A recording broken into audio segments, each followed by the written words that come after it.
exactly what are the voters going to be asked to vote on, which issue is concerned?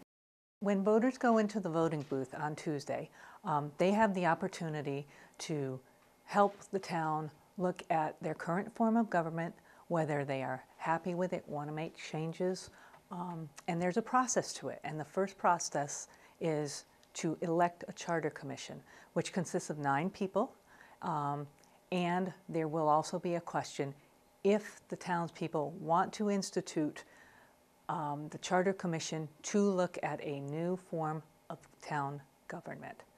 So we're not voting on it.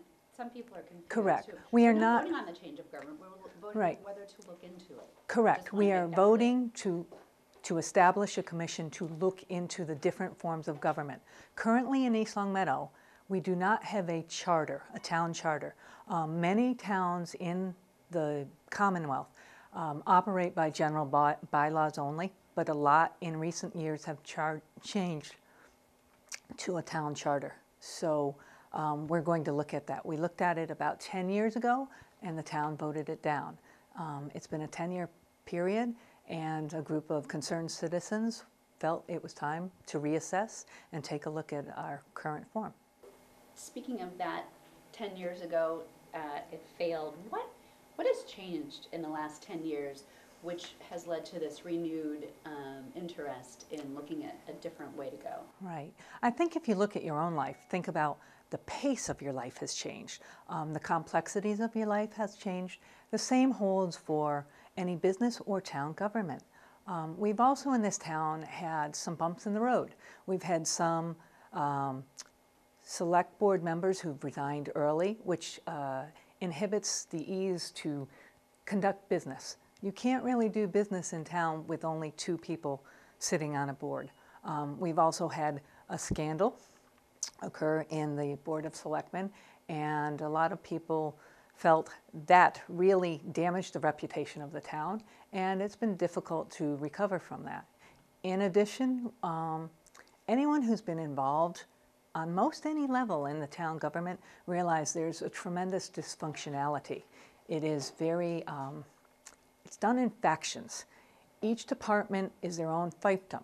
And even if they wanted to really work like a well-oiled machine, just the structure of the government prevents it. So it's time to take a look. We may not change things, but it's the opportunity is being presented. What sorts of changes might we be interested in, or would the commission be charged with looking into? The commission is charged with looking into what forms of government would be most suitable for East Longmeadow. There are basically, you could go to a mayoral form, town manager, strong town administrator, of which we have none of the above. Right now we have a town administrator, but it is a weak position. So that is our charge, to look and find out what is the best for East Longmeadow. The interesting thing is we don't necessarily have to pick one. We could put 2 on the ballot and see which way the town wants to go. This whole process may take 1 to 2 years. So on Tuesday, the voters will go and they will say, hopefully, yes, we want to look at what forms of government would best suit this town. And then it may be another year before, or more, before they have the opportunity to vote on what form of government they want. And that's because of the process that it's going to take for the commission itself, right? Yes. The state has laid out the process, and so within 45 days of the commission being established, we hold a public hearing. Then we have 16 months to research and put it together, a preliminary report. Then we send it out to the Attorney General. They take about 4 to 8 weeks, send it back with any changes that need to be done. Then we submit it to the Board of Selectmen, and then it goes on to the ballot. And it has to be on the ballot at a regular town election, not a special town election. So there are some really sticky parameters there, but it's a good thing because it allows us to do our job and vet everything out. We would have to meet very quickly because we've got to get organized with our officers, and then we also have to post notice for within 45 days for that public hearing. Right. Sorry. So looking at the candidates, all have various backgrounds, but all have been strong within different commissions and have worked here and there and everywhere. So what does that say to you, and what should that say to voters on who has come together to try and create this commission? Right, I think we have a pretty wide variety. Some of us, like myself, have never held public office. I do sit on the Appropriations Committee, which lets me see what's going on in all departments. Some are former elected officials. We have 2 candidates who sat on the last Charter Commission, so they'll be really good resources to know how to go and at what pace to go.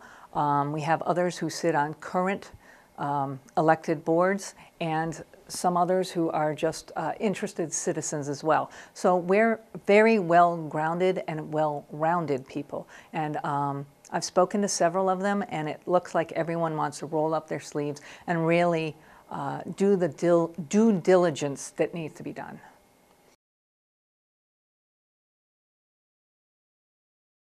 I do think a change is needed. I do think our current form is dysfunctional.